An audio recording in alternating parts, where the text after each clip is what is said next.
and hi. Today my friends and I will share about child's educational planning in parents' financial planning. As a parent, of course, you want to give the best to your child of what they need, including protection and a good path for their future. So, providing them a good education must be one of your most important life goals. Alright, what is education planning? Education planning is the process of determining the goals and objectives for education purpose, including the needs and what they want to achieve in the following years, especially for the child's education. It is important to you to plan well for your child's education. Why? Nowadays, the cost of higher education is increasing year by year due either to inflation or other economic factors. Rising costs can result in parents bearing the financial burden when their children start higher education. It is important for you to plan ahead also to provide adequate provision to fund your children's higher education.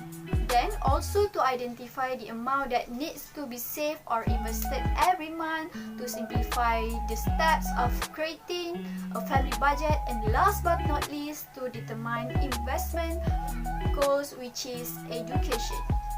So, what you can do for your child's educational planning? There are some steps or tips on the planning, like decide the time horizon, saving, and do investment, and more. But today, we're going to focus on the saving step, where we can save in National Education Savings Scheme. By using some simple calculation, we can know the amount we can save in SSPN annually. As example, you have a 3-year-old son and it is estimated he will pursue his degree in accounting when he reaches 21 years old, which is the gap is between 18 years old from now. How we can know how much we should save in SSPN within these details? We proceed to the example of the situation. Let's say you want your child study in a local university in Malaysia in the grade of accounting and the average fee is around 70,000. The fee may be different in each universities and the average cost can be referred here. In our example, we use the degree in accounting fee in Northern region.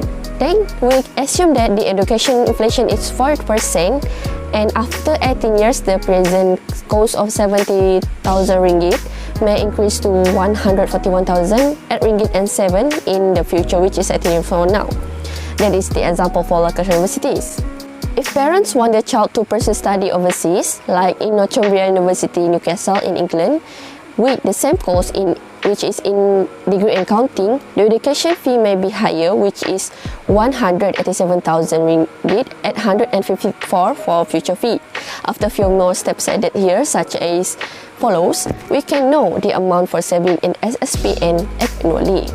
Therefore, it is recommended for you to attain the education fund by the saving options to SSPN account with 5,317 to get 141,000 ringgit and 7 in local university, while 7,043 ringgit to get 187,854 in 18 years annually for study overseas in the universities. So, we can see the different amount of saving to pursue and how we can calculate the fund is saving in SSPN for local and overseas universities.